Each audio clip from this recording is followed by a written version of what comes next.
artists.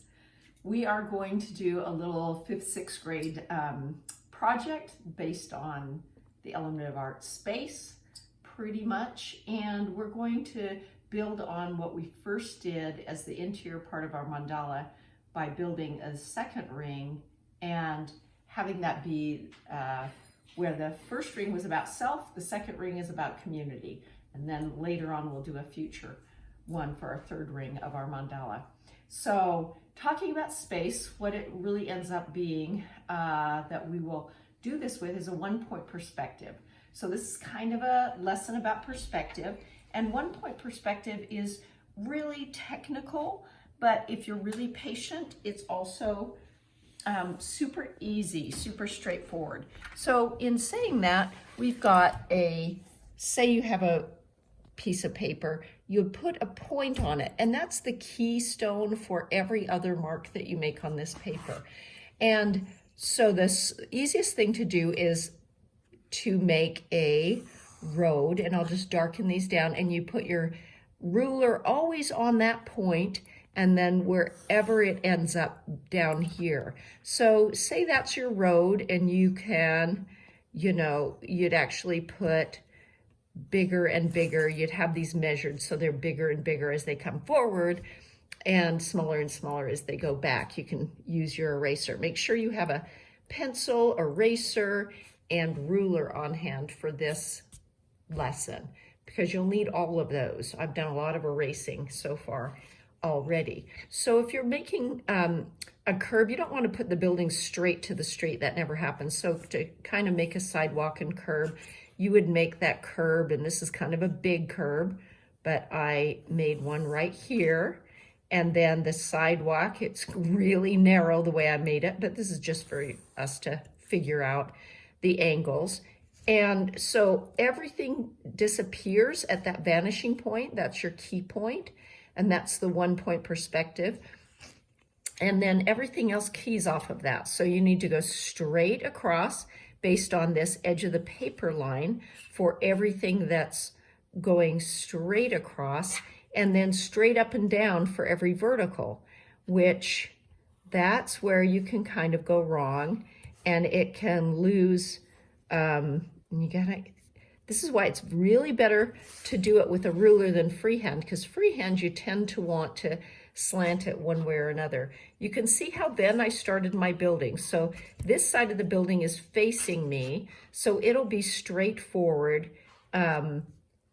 straight on windows. And I did those windows, and you can tell I've erased a few different marks where I kind of free-handed them in. Then I went back and really did it with a ruler because it just looks messy. It's just really hard to get it precise enough for it to read that you're going into a far region and the buildings are getting smaller and smaller as you go back. Not that this building is any smaller than this building, but to your eye visually, you have to draw it that way so that you get that visual of illusion of space. So this all gives you that illusion of space. So every single on this part of as we go back on anything that is going back, we have to go to that vanishing point. That includes the bottoms of the windows, the tops of the doors. That includes the roof. Even the top line things will go to that vanishing point. The top line of that roof also needs to line up with the vanishing point. Same with the top line of this roof. And it might not seem right when you're first thinking about it, but visually when you really draw it in that way and when you use a ruler to do it, it starts making sense. Now this part of this building is facing us. It's not going away, so that will be flat across. That will line up with mine is a wavy outdoor line, but the outside line, it'll go straight across in a horizontal. So that's very small difference, but visually it is a important difference that your eye will pick up on. It won't look quite right if you don't do it precisely. So that's 1-point perspective.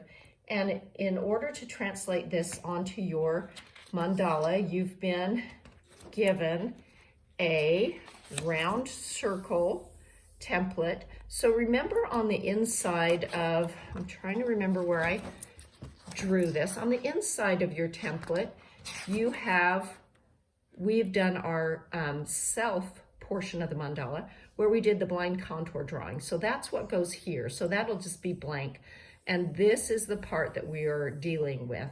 And because the subject is community, we are going to talk about the 3 different things and be reflective about the 3 things that mean to you, that mean community to you. And so really think about what things do you always access, what things are important to you. A lot of times it's family, a lot of times it's, you know, where do we go? We go to the grocery store, we go to church, we go to school, we go to a hospital. Sometimes we go downtown. So everybody will have their own take on that. Sometimes it's the Capitol building and it's kind of a you know, what's the structure of our community, the city county buildings and things like that, maybe a police station, a fire station. But sometimes it's a little more personal, like I go to the grocery store, I go to my grandma's house, I go to my community center or my gym, and those are the things that you need to be reflective about. What 3 things do you want to make sure that you put into your community? And that is, there's no right answer or wrong answer. That's just making sure that you make this personal.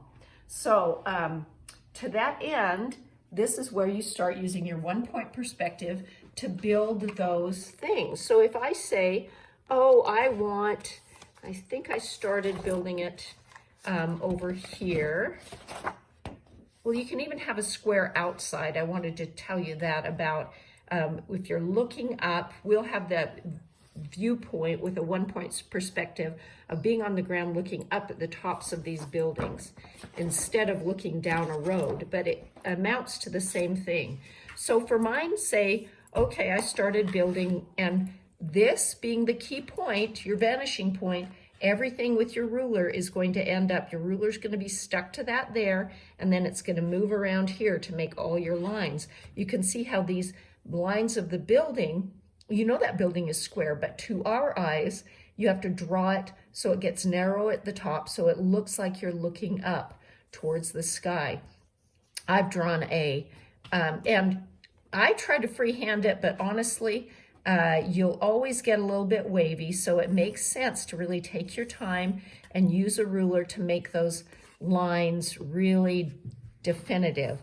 And you can make them with a Sharpie eventually. I did it really light in pencil so that I could go back later and you know, go over it when I was really, really sure and erase the stuff I wasn't.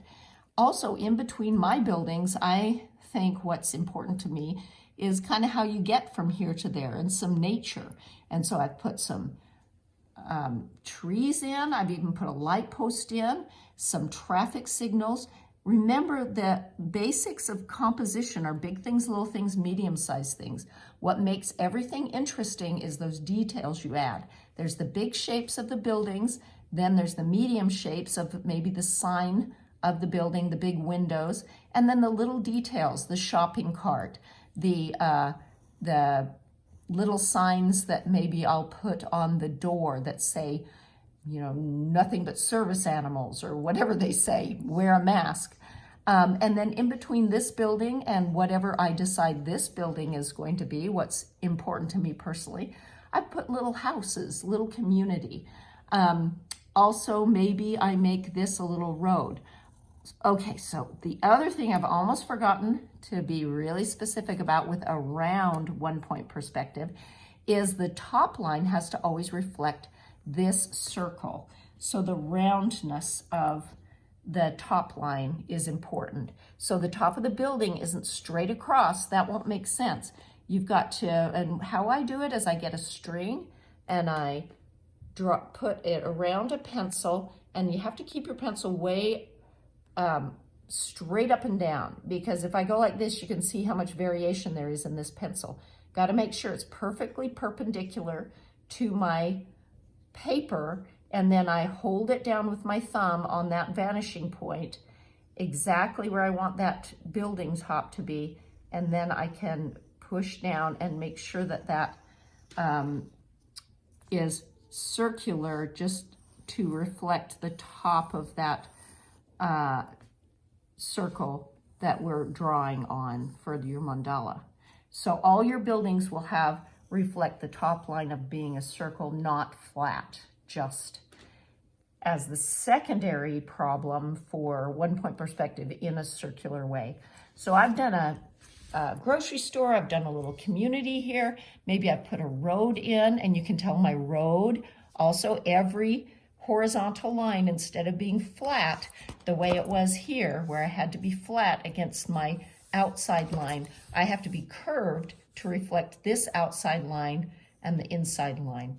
So then the next building, I love the trails and the mountains. So part of my community is nature, and it's trails and vanishing little hill here with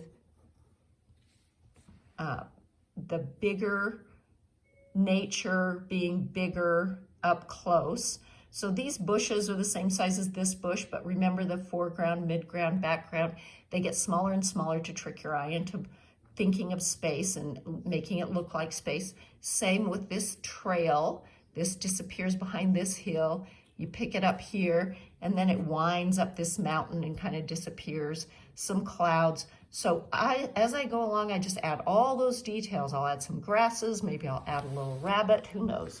Then another building or another house or another apartment or a hospital or fire station, I'll add that here, and maybe another house or something here. And I want to just freehand it, and you can do it really lightly freehand, but then make sure that those important edges are all done and redone with a nice straight edge, and that will make it make sense. Also, the doors to these, if I was going to do the door here, I wouldn't just do it straight up and down. The door has to have a curved top, and the door, each side of that door has to go to the vanishing point. Just every single thing has to go to that vanishing point. So this is kind of quite a process to get this drawn in, and I'll come back and show you kind of the progression of, after I've penciled it all in, what we're going to do to finish off the color part of it, and then we're going to add a little bit of map, a little bit of collage to it, just to make it more interesting. So come back in a minute.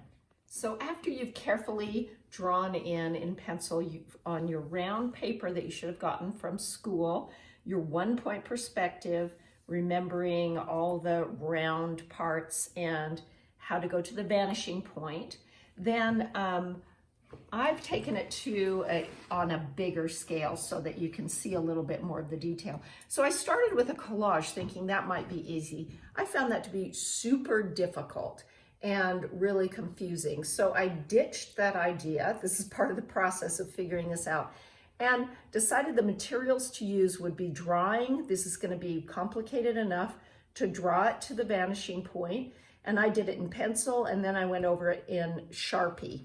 So my Sharpie is one material you can use. You also have colored pencils that really give a lot more variation and are really precise, and you can double up colors and make your own colors. Might be more comfortable to do it in Sharpie. Just make sure that the outline is either done with something like a Sharpie or a dark black colored pencil. Give yourself a nice dark outline. So if you do this with colored pencil, that's fine. With Sharpie, that's fine. And then I added another element of, I found some maps in like a National Geographic or some sort of a magazine, and I cut out parts to add to on top of. Instead of doing the whole thing collage, I really liked adding to it with little bits of map to kind of indicate that we're drawing a map or talking about community and about directionality. So after you're completely done, I would finish drawing in all of this, and then I would decide if I want one whole building to be a map. Then I can trace that and fill that in, and then go back in on top of the map and add those details. So I would go on top of this map I put as the door and add a doorknob, or if this is more of a garage, some windows. Again, you're going to be more precise than I am. This is just kind of giving you an idea by going right on top, that you add the details on top of that map. It's also a really good hack, and I would outline either side. When you put a map down, a piece of map, I'd outline it on either side so it kind of looked like part of the project. And then on this, where it's a road, you can add those details like the dotted line in the middle on top. And I would keep coloring in all these white spaces, name this building, add the windows, and do all that. Just added detail will make it more and more and more rich and layered and meaningful and personal. Remember little tiny things like hoses and fire hydrants and light poles, and walk around and really observe your neighborhood and your community and add those little details, little fences, things that make it really interesting and personal. Will just add to the final product so much more. Also, the good hack about the map part of it is if you really mess up on one of the buildings, just go ahead and cut out a map, put it over the building and start over. It's kind of a really good whoops hack if you really don't like something that happened without having to start all the way over. So keep building. I can't wait to see what your community looks like. I love your blind contour selfies that you're going to put in the middle. And then again, we'll add that final piece next time we meet. So think about your community, 3 or 4 things really reflective of what you think is important. And I'll see you on Zoom.